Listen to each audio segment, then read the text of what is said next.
J'aimerais bien le savoir, c'est vrai.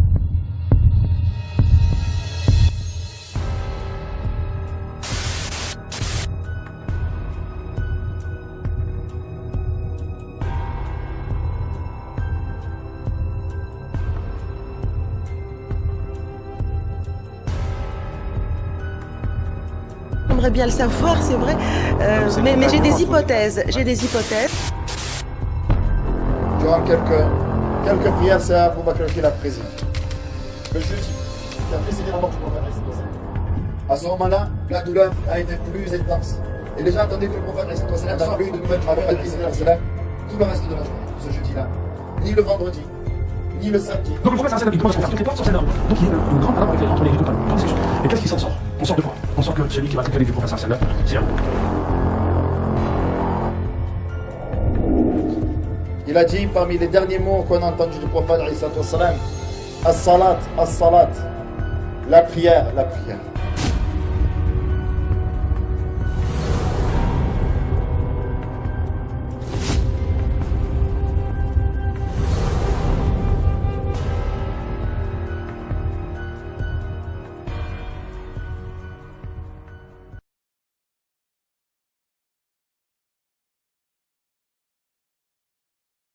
أعوذ بالله من الشيطان الرجيم بسم الله الرحمن الرحيم الحمد لله رب العالمين والصلاة والسلام على سيدنا محمد وعلى آله وصحبه أجمعين والسلام عليكم ورحمة الله وبركاته. Frères et sœurs, assalamu alaikum wa rahmatullahi wa barakatuh. J'espère que vous allez tous et toutes bien.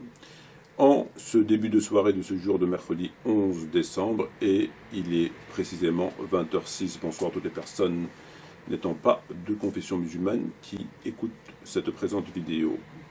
Frères et sœurs, comme l'indique l'introduction de celle-ci, nous allons nous intéresser à une vidéo qui a été réalisée et diffusée par l'Institut musulman des Bleuets. L'Institut musulman des Bleuets, à travers son imam, Ismaël Abou Ibrahim, a réalisé une vidéo en date du 6 décembre de cette même année, laquelle a pour titre la mort du prophète Mohammed alayhi salatu wassalam. Alors, après les derniers jours du prophète selon El-Awardi, nous avons les derniers jours du prophète selon Ismaël Abou Ibrahim, lequel n'a évidemment rien inventé. Il ne fait que narrer ce qu'il y a dans les livres. Bon. Même si ça fait que 1 milliard, de 10 000 milliards, de 100 000 milliards, de milliards et de beaucoup de milliards qu'on nous narre cette histoire de la mort du prophète Mohammed alayhi salam, tourner en rond. Tourner en rond. Tout a été dit, tout a été écrit, mais année après année, tourner en rond. Bla, bla, bla. Voilà.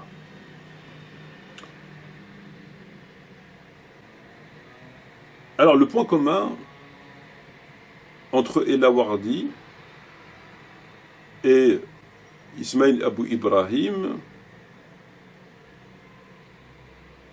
étant que tous les deux, ils relatent, ils narrent les faits selon leurs intérêts.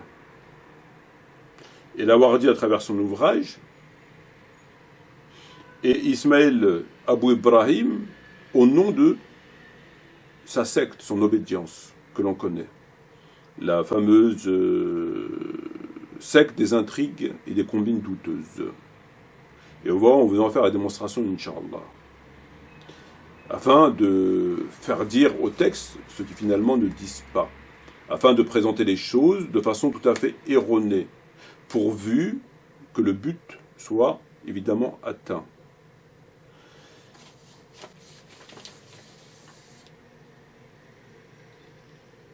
Alors, l'imam Ismaël Abou Ibrahim a réagi à travers une vidéo en date du 19 octobre de cette même année, laquelle a pour titre « Face à l'islamophobie, on lâche rien ». Face à l'islamophobie, on lâche rien.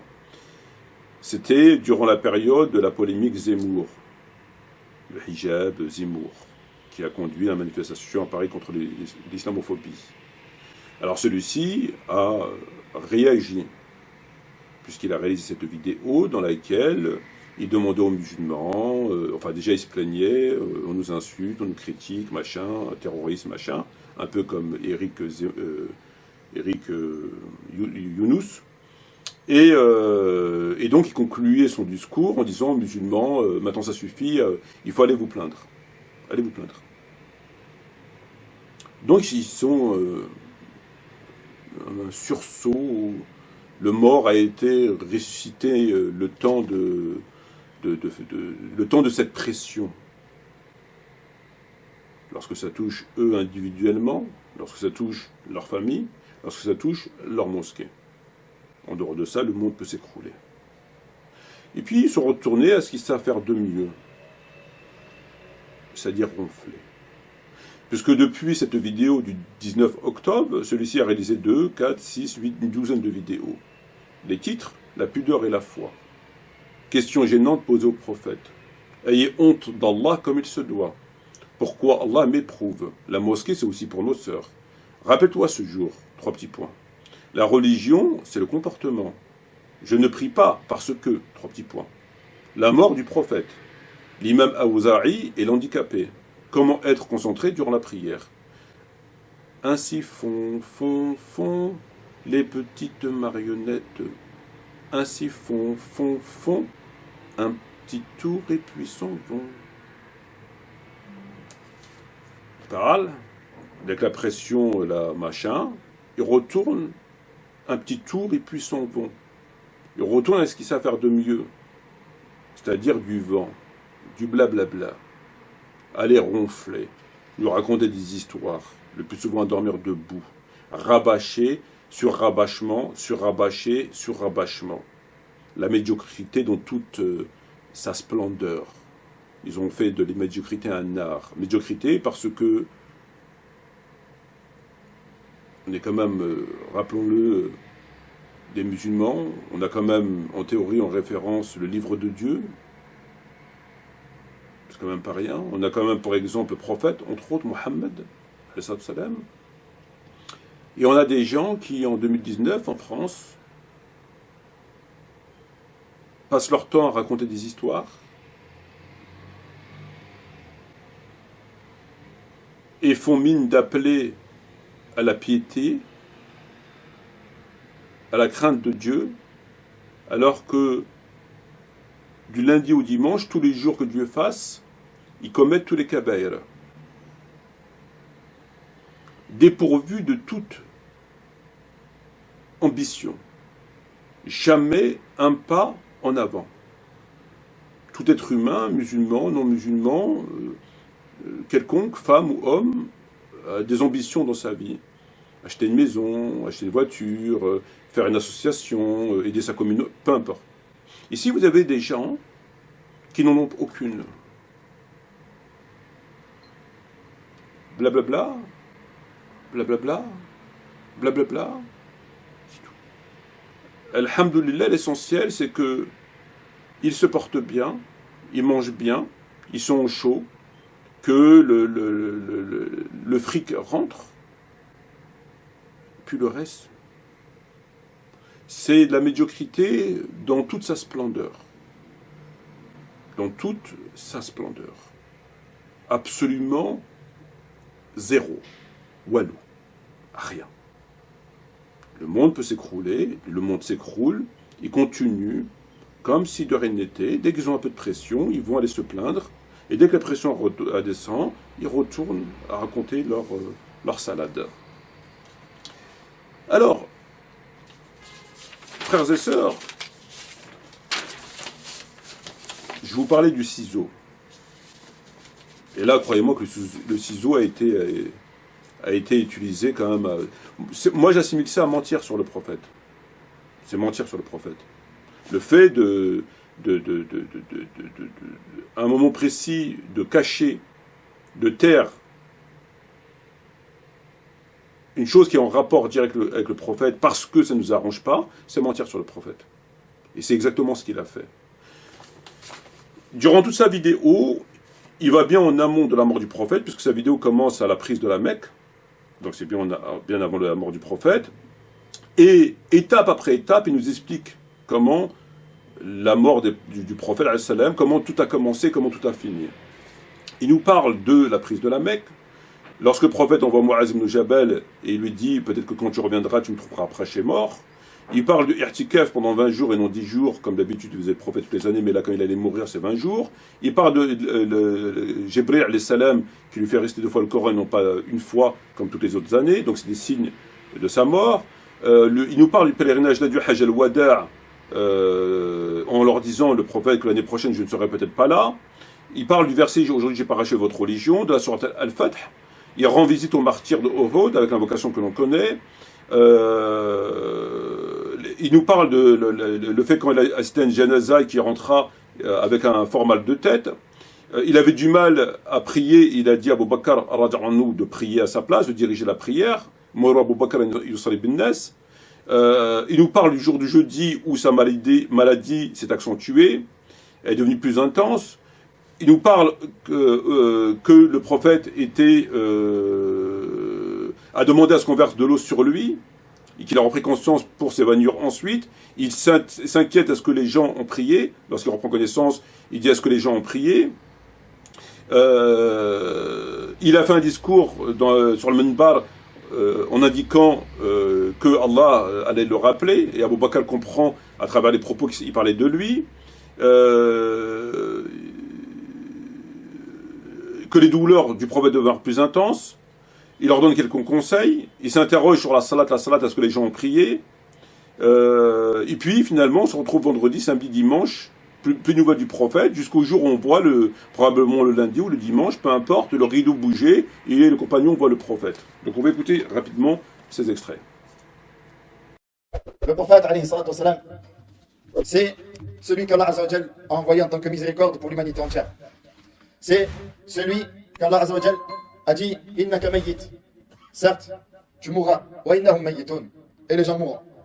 C'est celui à qui Allah Azza wa Jal a dit nous n'avons pas donné l'éternité, la vie éternelle à un homme avant toi et à personne d'autre, ni au prophète ni à quiconque.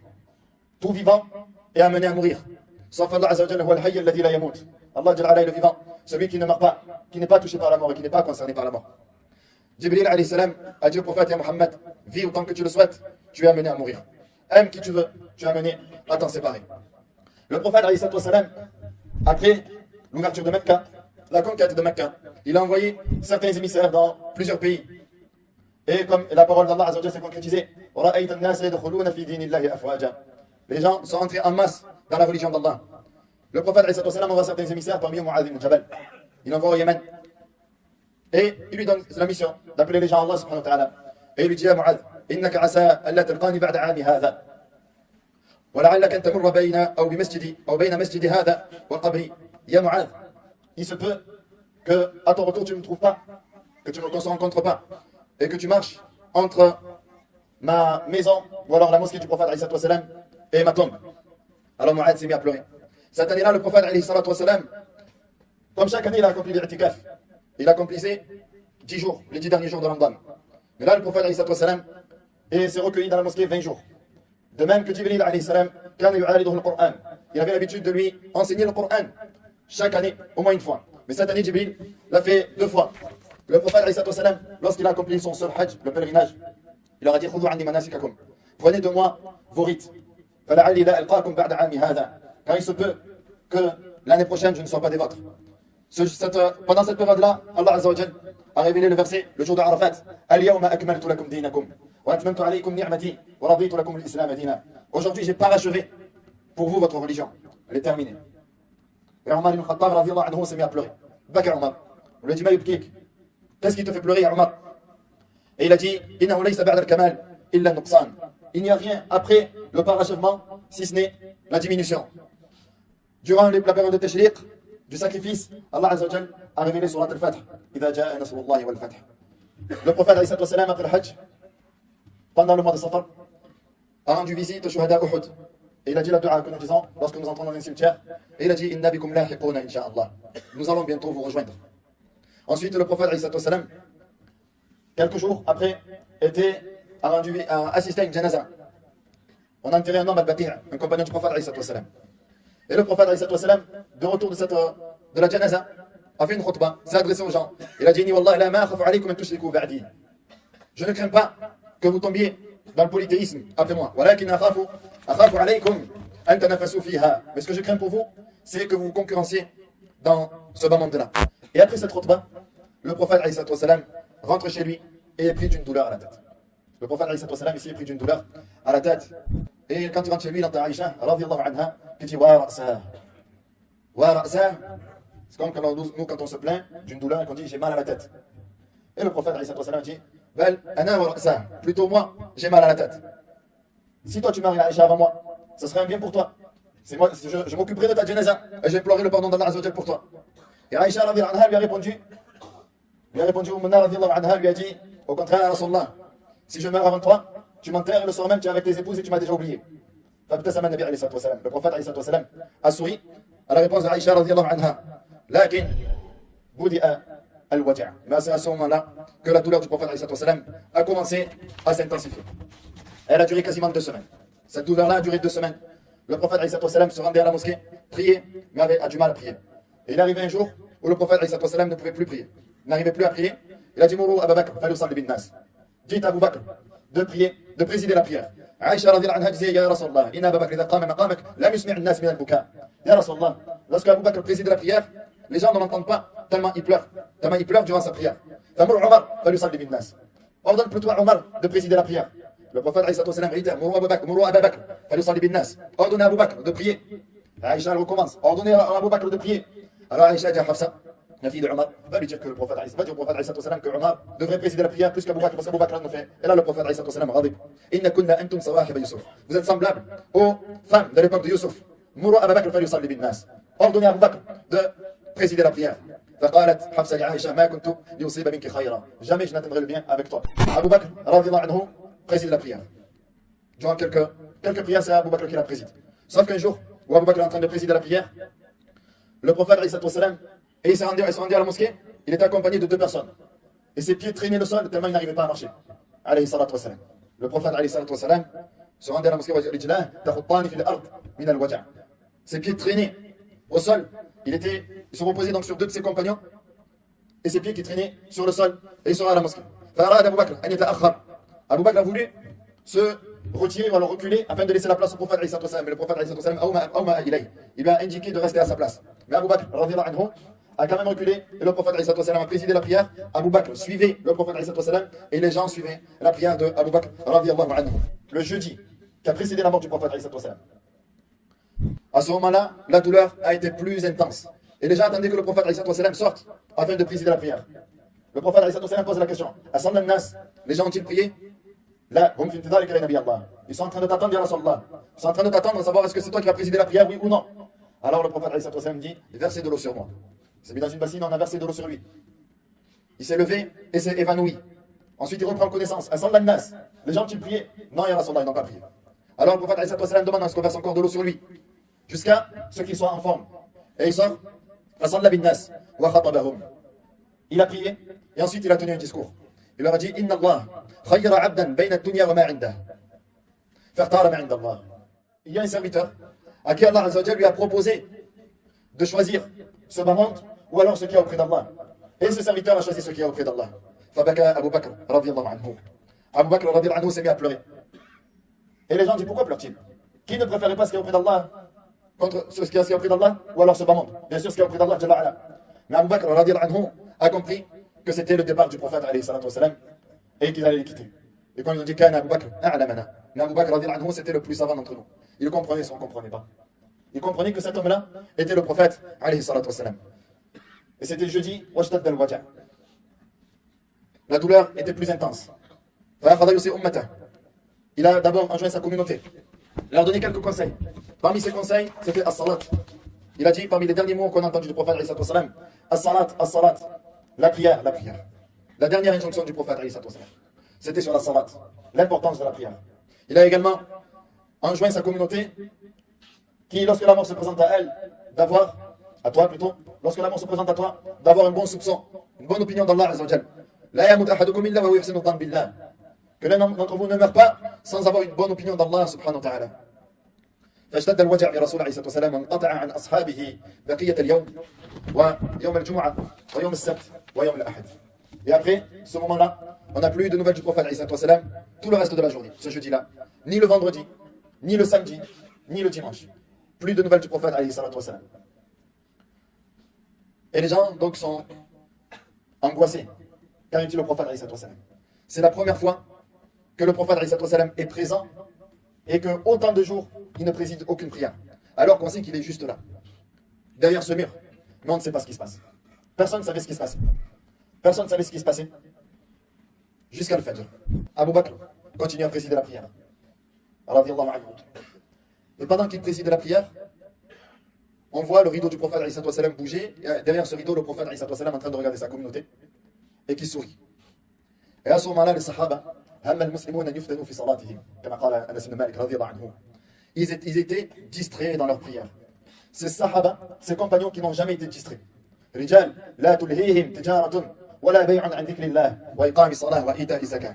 Des hommes, comme Allah Azza wa Jalla dit, rien ne les distrait de la prière, ni négoce, ni commerce, rien ne les distrait de la prière. Ces hommes qui, lorsqu'ils lisaient le Coran et qu'ils prenaient un coup de sabre pendant la lecture du Coran, ils étaient tellement en lien avec Allah Azza wa Jalla qu'ils ne sentaient même pas ce coup de sabre-là, ni cette flèche, ni cette lance. Pourquoi? Parce que rien ne pouvait les distraire d'Allah subhanahu wa ta'ala.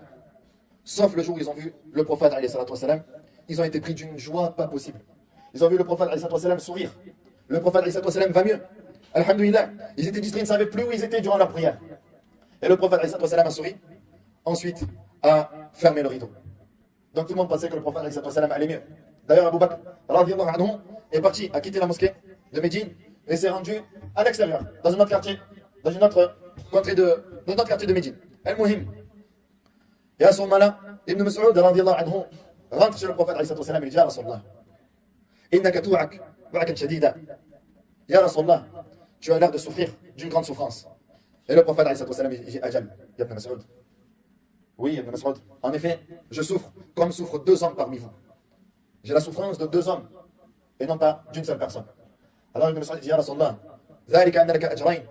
Car tu as double récompense, c'est pour ça. Et le prophète alayhi sallam lui dit: Naam. Car il y a double récompense. Et il lui dit: Ma min muslim yusibuhu adhan shawkatun fama fawqaha illa kathara Allah biha sayyi'atihi.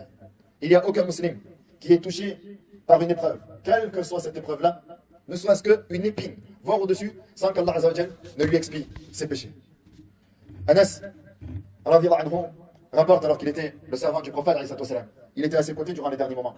Et il y a sa fille qui vient rendre visite au prophète alayhi sallam, à son père, et qui voit la souffrance dans laquelle est le prophète alayhi sallam, et qui dit: Wa karba abata, wa karba abata. Quelle souffrance endure mon père? Et le prophète alayhi sallam lui répond: Laysa ala abiki karbun ba'da al-yawm. Ton père n'aura plus à endurer la moindre souffrance après ce jour-là. Naam, le prophète alayhi sallam a énormément souffert durant ses 23 ans de prophétie, humiliation, violence, diffamé, calomnié, son épouse calomniée. Mais c'est toute cette souffrance-là, alors qu'un jour il était en prosternation et qu'on déverse sur lui des détritus d'une charogne, un cadavre d'animal. تقول عائشة رضي الله عنها: إن من نعم الله علي أن رسول الله صلى الله عليه وسلم توفي في بيتي ويومي. Parmi les bienfaits qu'Allah Azza wa Jal m'a accordé, c'est qu'Allah Azza wa Jal a enlevé l'âme du prophète alayhi sallam dans ma demeure, et lorsque c'était mon jour. Il y a Abdurrahman, le frère de Aïcha, qui rentre avec un siwak. Et le prophète alayhi sallam qui est en train de regarder ce siwak-là, mais qui a du mal à parler. Le prophète alayhi sallam avait du mal à parler à ce moment-là. Et Aïcha a compris que le prophète alayhi sallam voulait le siwak. Alors elle prend le siwak, elle le retourne, elle le mâche un peu, elle lui dit: Tiens, Rasulallah. Et le prophète alayhi sallam se frotte les dents. En même temps, il avait une main sur une tasse d'eau avec laquelle il se frottait le visage. Et il disait: La ilaha illallah, inna lil mawti sakarat.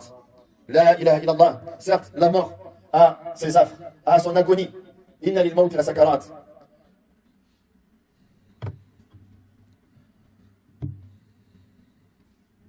ثم نصب يده.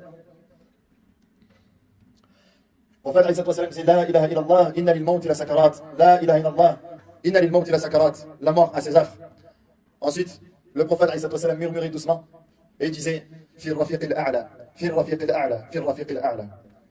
Auprès du compagnon le très haut, auprès du compagnon le très haut, auprès du compagnon le très haut. Hatta qubit wa malat yaduhu al-sharifa alayhi salatu wassalam. Jusqu'à ce qu'Allah Azza wa Jal récupère son âme et qu'on ne sent plus de force dans sa main. Et c'est à ce moment-là que le prophète alayhi salatu wassalam décéda. Et ici, tout le monde s'est mis à pleurer. Fatima radhiyallahu anha, qui disait Ya abata, ajaba rabban da'ah, Ya abata, jannat al-firdaws ma'wah, Ya abata, ila Jibril nan'ah. Oh mon père, tu as répondu à l'appel d'Allah. Oh mon père, ton lieu de refuge sera le Firdaus, le plus haut degré du paradis. Oh mon père, c'est auprès de Jibril que nous accueillons les condoléances. Ibad Allah, lorsque le prophète alayhi salatu wassalam est décédé, les gens se sont mis à pleurer. Aïcha tabki, wa Fatima tabki, wal kullu yabki ala firaqi Rasulillahi sallallahu alayhi wa ala alihi wa sallam. والخبر ينتشر هنا وهناك فمن المسلمين من أنكر موته ومن المسلمين من يبكي ومن المسلمين من يغضب مثل عمر رضي الله عنه. Certains sont mis à pleurer, d'autres ont perdu la voix ce jour-là, et d'autres ont même rejeté la mort du prophète alayhi salatu wassalam. Ils disaient le prophète alayhi salatu wassalam n'est pas mort, et celui qui dit que le prophète alayhi salatu wassalam est mort, je lui tranche la tête. La parole de Omar ibn Khattab radhiyallahu anhu qui disait ceci. L'information se propage jusqu'à arriver à Abu Bakr al-Siddiq, alors qu'il n'était pas aux côtés du prophète alayhi salatu wassalam à ce moment-là. Abu Bakr al-Siddiq revient, entre dans la mosquée et trouve tout le monde en train de pleurer. Et bien sûr, comment ne pas pleurer après la mort de Habib, la mort de celui que nous aimons plus que nos parents, nos enfants et l'humanité entière. El-Mohim, il rentre, tout le monde en train de pleurer. Omar en train de crier et de menacer. Mais Omar qui garde son sang-froid à ce moment-là. Abu Bakr, pardon, qui garde son sang-froid à ce moment-là. Il entre, il trouve le prophète alayhi salatu wassalam, il lui ferme les yeux et l'embrasse.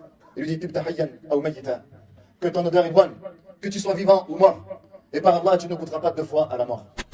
Abu Bakr savait que le prophète alayhi salatu wassalam était mort.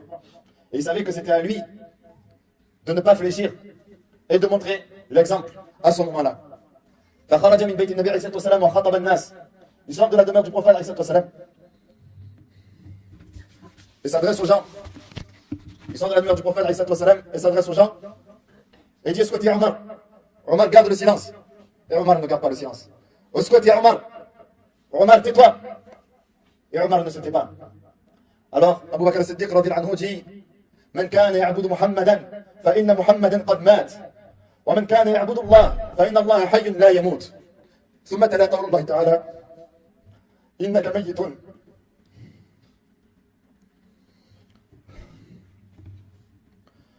Il a dit quiconque adorait Mohammed, sachez que Mohammed est mort. Et quiconque adorait Allah, sachez qu'Allah est le vivant, celui qui ne meurt jamais. Ensuite, il s'est mis à réciter le verset suivant. Innaka mayyitun wa innahum mayyitun. Certes, tu mourras et ils mourront. Et le verset suivant. Wa ma Muhammadun illa rasul qad khalat min qablihi ar-rusul afa in mata aw qutila inqalabtum ala a'qabikum. Muhammad n'est qu'un messager et des messagers sont morts avant lui. S'il mourait, est-ce que reviendrez-vous sur vos pas, c'est-à-dire vers la mécréance après avoir eu la foi? Et c'est à ce moment-là que Omar ibn Khattab est tombé sur ses genoux en se tenant sur sa lance, son épée. Et il a dit, et j'ai compris à ce moment-là que le prophète alayhi salatu wassalam est mort. Voilà, donc là, vous avez toute la liste, non pas des événements, mais en tout cas de ce qui s'est déroulé étape après étape durant cette période qui a conduit où le prophète Mohammed alayhi salam mourut. Très bien, donc on a acté, on a compris, il n'y a pas de souci. Ensuite, il nous narre un texte qui n'a rien à voir avec la mort du prophète, mais à mon avis qui mérite quand même de s'y arrêter 2 secondes. Écoutons-le. On voit le rideau du prophète alayhi salatu wassalam bouger.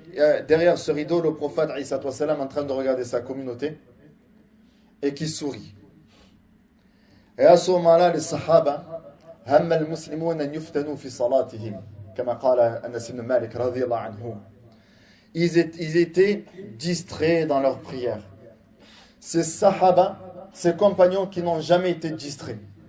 رجال لا تلهيهم تجارة ولا بيع عن ذكر الله وإقام الصلاة وإيتاء الزكاة. Des hommes, comme Allah Azza wa Jal dit, rien ne les distrait de la prière, ni négoce, ni commerce, rien ne les distrait de la prière. Ces hommes qui, lorsqu'ils lisaient le Coran et qu'ils prenaient un coup de sabre pendant la lecture du Coran, ils étaient tellement en lien avec Allah Azza wa Jal qu'ils ne sentaient même pas ce coup de sabre-là, ni cette flèche, ni cette lance. Pourquoi? Parce que rien ne pouvait les distraire d'Allah subhanahu wa ta'ala. Alors là, c'est quand même assez intéressant. C'est intéressant au sens où ça... C'est quand même regrettable que des gens... Moi, ce genre de propos, on les entend que dans les fictions et encore des séries américaines où des gens prennent venant de la part de quelqu'un qui soit imam ou pas, en tout cas quelqu'un qui a en référence au livre de Dieu, qui nous rappelle à la raison, à la réalité, et avoir en tout cas les pieds sur terre, nous expliquer que les compagnons du prophète, ils étaient tellement pieux, tellement forts, Superman, Batman à côté, c'est Chantal Goya, Mireille Mathieu, il nous dit que lorsqu'ils prenaient des coups de sabre, rien ne pouvait les distraire de la prière. C'est-à-dire que tu pouvais taper des coups de sabre sur le compagnon, le sang est giclé, tout ça, pas de souci, continue à faire vos courses, ce jeu, aucun problème. Ah ben c'est des compagnons quand même. C'est des compagnons selon la version de cette secte que l'on connaît. La secte qui...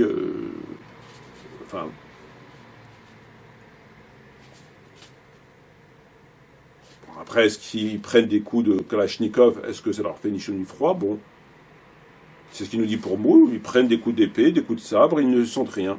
Parce que rien ne pouvait les distraire de la prière. Pourtant, on a de Surat Jumu'ah, le verset qui dit lorsqu'ils entendent une affaire commerciale ou un divertissement, ils se présentent à eux, ils t'abandonnent, te laissant seul debout. Ça contredit un petit peu le Coran. Lorsqu'on a un minimum de lecture du Coran, lorsqu'on a un minimum de hadith, il est évident qu'on ne peut pas parler comme ça. Qu'effectivement, on ne peut pas tenir ce genre de propos. Les compagnons n'étaient ni des anges, ni des super-hommes pleins de pouvoir. Ça, c'est pas dans l'islam. Ça, c'est pas dans l'islam. C'est dans leur secte, oui. Dans leur secte, oui. Mais dans l'islam, c'est pas dans l'islam. Mais ça met en évidence à qui on a affaire à travers ce genre de propos. C'est quand même regrettable. Je veux dire, même dans un dessin animé, ils n'ont pas fait ça encore. Dans un dessin animé où des gens prennent des coups de sabre et le mec qui continue à faire sa crêpe, ils ne sont pas encore faits. Les Américains qui délirent quand même pas mal, ils ont été à tâtons. Mais là, on nous dit, non, ils prennent des coups de sabre, ça bon, pourquoi pas. Mais c'est pas plus important. Alors, comme vous avez pu l'entendre, il nous fait les étapes de la mort du prophète, très bien, jusqu'à sa mort, au moment où il meurt. Mais il me semble qu'il y a quand même un fait qui est le plus important, et de loin, durant cette période de la mort du prophète, c'est quand même le jour du jeudi. Le jour du jeudi qui est narré 44-31, 44-32, 56-69, 50-30-53, 31-68, et d'autres encore, 73-66, etc., dans le Bukhari de Muslim. Le jour du jeudi.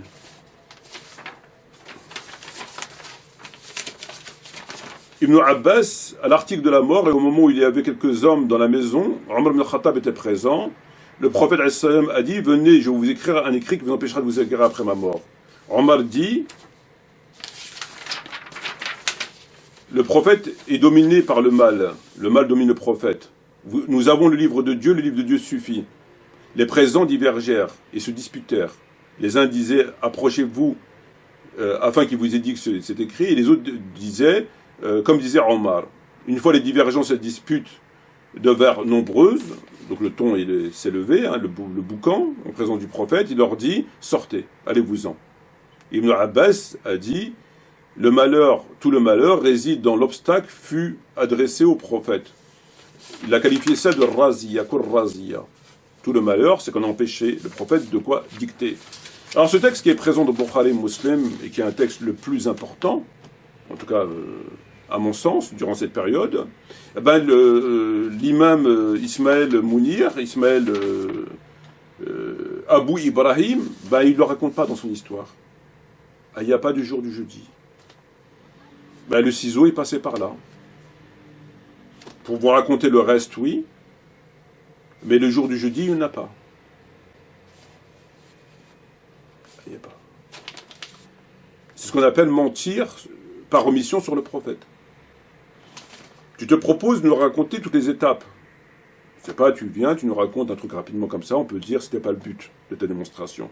Là, tu nous expliques, avant la prise de la Mecque jusqu'au dernier jour, étape après étape, qu'est-ce qui s'est passé? Et dans tout ça, il n'y a pas le jour du jeudi.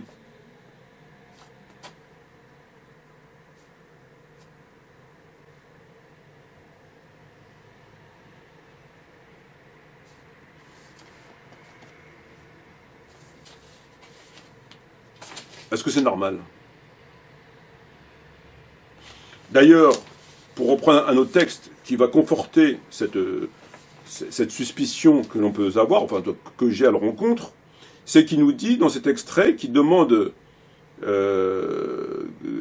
jour avant la mort du prophète, jour du jeudi, il demande à Abu Bakr de diriger la prière. Dit à Abu Bakr, de diriger la prière. D'ailleurs, comme l'a fait l'imam Mourad Hamza, dans une vidéo qui a pour titre « L'histoire du chiisme partie 1 ». Celui-ci a réalisé une vidéo le 24 septembre cette même année, dans laquelle il évoque la même histoire, durant laquelle le prophète a dit, lorsqu'il était souffrant et mourant, ordonner à Abu Bakr de diriger la prière. Écoutons-le. Pour désigner qui va être le remplaçant du prophète.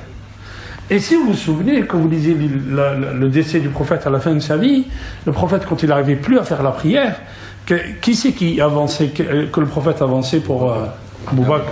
Et Abu Bakr, il disait, le prophète sallallahu alayhi wa sallam, il disait à Aïcha, Mourou Abu Bakr falyusalli bin nas. Demandez à Abu Bakr qu'il fasse la prière.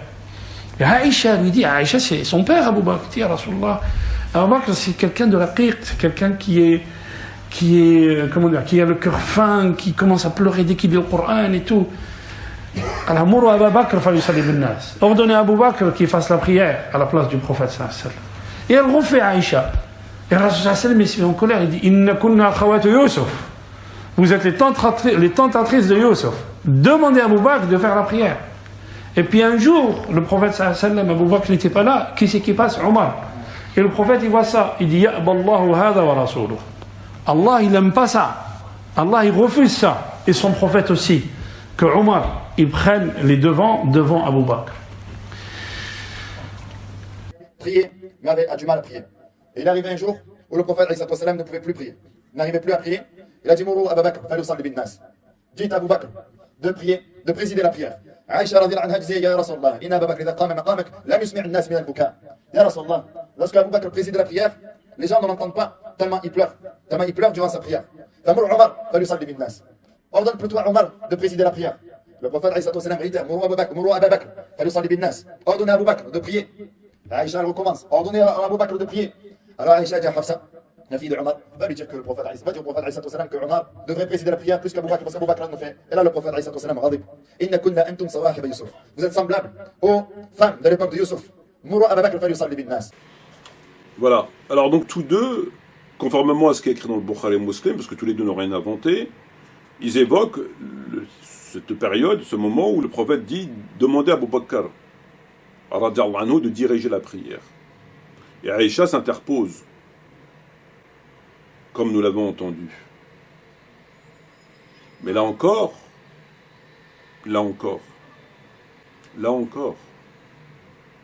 étrangement, on ne vous dit pas tout. Étrangement. Puisque, si vous prenez Sahih Muslim,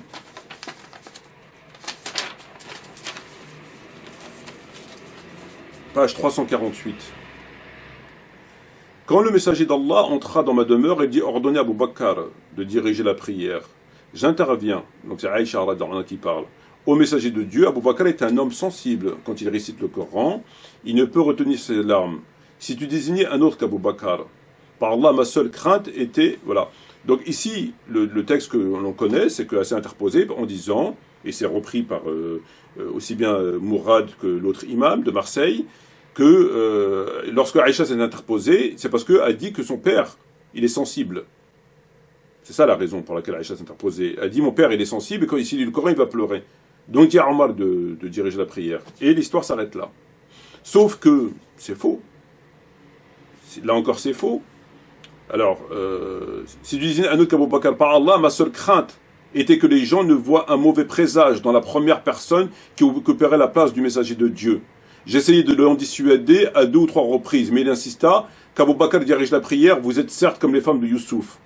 Quand l'état du messager de Dieu s'aggrava, Bilal vint inviter à la prière et dit ordonner à Abu Bakr de diriger les fidèles dans la prière.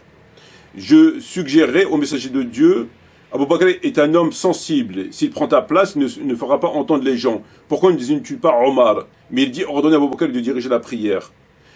J'ai essayé de dissuader le prophète, le messager de Dieu, et si j'ai autant insisté, ce que j'imaginais que jamais les gens n'aimeraient l'homme qui occuperait la place. De plus, je me disais que personne n'occuperait sa place sans que les gens n'y voient un mauvais présage. Je voulais donc que le messager de Dieu en dispense à Abu Bakr. Voilà. Donc là, du propre aveu de Aïcha, à travers Sahih de Muslim, vous pouvez trouver en français et en arabe, l'histoire ne s'arrête pas. Et la raison pour laquelle Aïcha n'a pas voulu que son père dirige la prière, c'est parce que eux vous ont dit. Eux, ils sont arrêtés, comme pour Trawih. Ils sont arrêtés en plein milieu du texte. Dites à Abu Bakr de diriger la prière. Aïcha a dit mon père est sensible, il ne pourra pas. Dites plutôt à Omar, le prophète, dites à Abu Bakr, point. Donc la raison pour laquelle Aïcha ne voulait pas que son père dirige la prière, c'est laquelle, d'après eux, c'est parce qu'il était sensible. Or, d'après ce qu'elle a dit elle-même, c'est pas la raison. Ça, c'est ce qu'elle a fait croire. Mais elle est revenue sur cette histoire. Et qu'est-ce qu'elle a dit? J'ai essayé d'en dissuader le messager de Dieu, et si j'ai autant insisté, ce que j'imaginais que jamais les gens n'aimeraient l'homme qui occuperait sa place. De plus, je me disais que personne n'occuperait sa place sans que les gens n'y voient un mauvais présage. Je voulais donc que le messager de Dieu en dispense à Abu Bakr. Donc en fait, compte, Aïcha elle-même dit la raison pourquoi elle n'a pas voulu que son père dirige la prière. La vraie raison, c'est pas les pleurs. La vraie raison, c'est qu'elle a dit que ça serait un mauvais présage et que c'était pas une bonne chose et que celui qui allait prendre la place du prophète, en gros, pour faire court, il serait dans une mauvaise position. J'ai essayé de dissuader le message de Dieu. Si j'ai authenticité, c'est que j'imaginais que jamais les gens n'aimeraient l'homme qui occuperait sa place. Elle s'est dit que jamais les gens, ils allaient aimer la personne qui allait occuper la place du prophète, donc son père. De plus, je me disais que personne n'occuperait sa place sans que les gens n'y voient un mauvais présage. Donc, elle préférait que c'est Omar qui prenne ça dans la tête. Elle s'est dit, il vaut mieux que ce soit Omar qui prenne ça dans la tête, plutôt que son père. Elle voulait protéger, en d'autres termes, son père. C'est elle qui lui dit, d'un musulman. Quand le messager de Dieu entra dans ma demeure, il dit ordonnez à Abu Bakr de diriger la prière. J'interviens en messager de Dieu. Abu Bakr est un homme sensible. Quand il récite le Coran, il ne peut retenir ses larmes. Si tu disais un autre cas, Abu Bakr, par Allah, ma seule crainte était que les gens ne voient un mauvais présage dans la première personne qui occuperait la place du messager de Dieu. J'essaie d'en dire. Voilà. Ben ça, ils ne vous le disent pas non plus. Alors, vous avez quelqu'un qui vous narre la mort du prophète et qui vous enlève un texte le plus important de ce moment, le jour du jeudi. Je ne connais pas.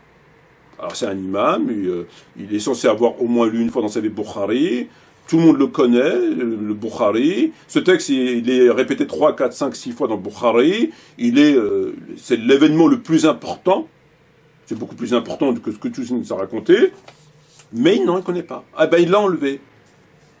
Il l'a enlevé. Et l'histoire de Aïcha, il s'est arrêté au fait qu'elle a dit « il pleure mon père ». Mais le texte n'est pas terminé. Si vous allez lire le texte, vous verrez que le texte continue. Mais les deux moments vont à l'encontre de leur secte. Dire aux gens, le prophète voulait dicter un écrit guerrier, machin, il ne faut pas lui donner de quoi écrire, nous avons le livre de Dieu, Kitab Allah Yekfi, ça va pas. Ça va pas. Ah ben ça va à l'encontre, un chiite qui dit ça, oui, parce que ça vient conforter leur idéologie. Et Laourdi qui le dit dans son livre, parce qu'elle en parle dans son livre, elle, ça, pour être vulgaire, elle s'en tape de ce qu'on peut penser de Omar, donc elle le dit. Mais cette secte,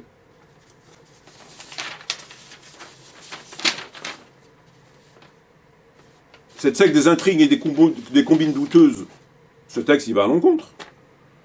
Ça va à l'encontre de leur position par rapport aux compagnons, ceux qui prennent des coups de sabre pendant la prière et qui sentent rien. Ça va à l'encontre. Donc il l'a retiré. Et le deuxième texte par rapport à Aïcha, il n'a pas cité le reste. Alors peut-être qu'il ne sait pas lire un livre correctement. Peut-être qu'il l'a pas vu. Mais ça commence à faire beaucoup de peut-être. Et Mourad Hamza, dans sa vidéo, à laquelle on va revenir, inchallah, pareil. Ils ont pris juste le début du texte. Pourquoi Aïcha n'a pas voulu que son père dirige la prière? C'est parce que son père, il pleure. Voilà. La phrase en dessous, et encore en dessous, ah ben ils ne l'ont pas vu. Ça ne les intéresse pas. Ben, là encore, ça les dérange. Parce que Aïcha, elle-même, de sa propre bouche, son nom musulman, a dit, entre parenthèses, la vraie raison n'était pas que mon père pleure. La vraie raison, je voulais pas que mon père n'en prenne plein la tête. Parce que celui qui allait prendre la place du prophète, c'était pas bon pour lui. Donc j'envoie Omar au casse-pipe. Je préfère que c'est Omar qui prenne ça dans la tête que mon père. Voilà. C'est elle qui le dit, c'est pas moi. Elle le dit pas comme ça, mais on comprend ce qu'elle veut dire.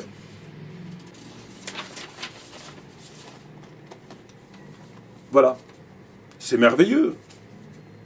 C'est merveilleux. Alors, non content d'un petit tour et plus s'en vend, non content de nous rabâcher les mêmes choses, ben, quand ils racontent la vie du prophète, ben, ils enlèvent les passages qui les dérangent. Ça me dérange, j'en veux pas, ils l'enlèvent. Bukhari Muslim, c'est pas grave, j'en veux pas. Puis après, ben, évidemment, ça pleure sur le prophète, c'est tellement émouvant. On raconte la mort du prophète, c'est tellement émouvant qu'on pleure. Hein.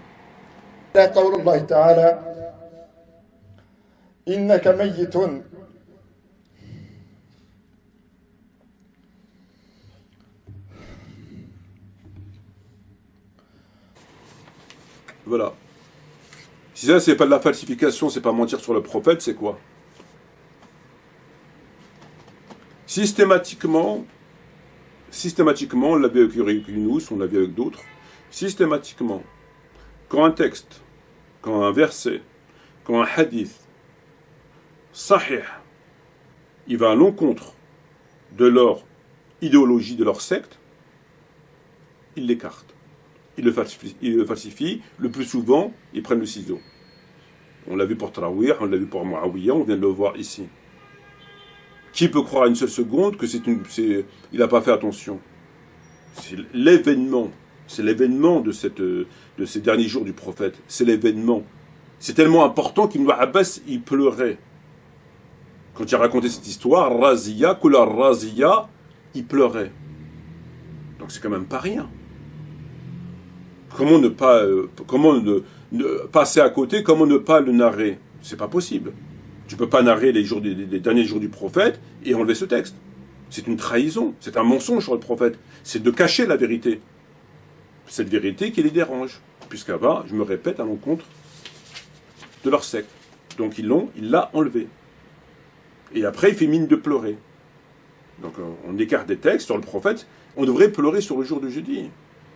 Si tu as pleuré sur quelque chose, moi je t'invite à pleurer comme Ibn Abbas, lorsqu'il pleure. Et il a pleuré quand il avait 15 ans, il a pleuré avant de mourir. Quand il a pris de l'âge, il pleurait encore sur le jour du jeudi, qu'il a qualifié de Raziya. C'est quand même pas rien. Mais apparemment pour eux, non. Ciseau, il a coupé ce passage, il a coupé le passage de Aïcha. Il a pris juste la première partie. Qu'un musulman lambda fasse ce genre de truc, on aurait le bon soupçon. On se dit, bon, il n'a pas lu tout le texte par rapport à la prière, machin, bon, c'est pas son truc.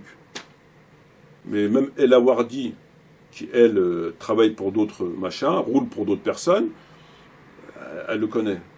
Et elle est offusquée. Parce qu'elle n'est pas sectaire. Elle n'a aucun intérêt pro ou anti ceci ou cela. Pour elle, ça ne change rien. Elle a des textes, elle les analyse de façon normale. Mais lorsqu'on est imam, et qu'on se propose d'évoquer les derniers jours du prophète, et qu'on a un minimum de science et un minimum de contact avec les ouvrages, ben c'est pas acceptable. Ça, c'est tout simplement pas acceptable. Tout simplement pas acceptable. On appelle ça de la falsification orale. Et les deux, ils ont fait pareil. Concernant Mourad Hamza, il a pris le passage de Aïcha, ce qu'elle avait dit durant le vivant du prophète, quand elle a parlé avec le prophète. Mais ensuite, elle est revenue sur ce passage, et elle a dit, non mais moi j'ai dit ça, la véritable raison, c'est pas que mon père il pleure. Qu'il pleure ou pas durant la prière, c'est que je voulais pas qu'il en prenne plein la tête, c'est tout. C'est aussi simple que ça. Mais ça dérange. Ça dérange. Bah, si on doit tirer les conclusions de ces propos, c'est quand même pas rien. Et c'est dans Sahih Muslim.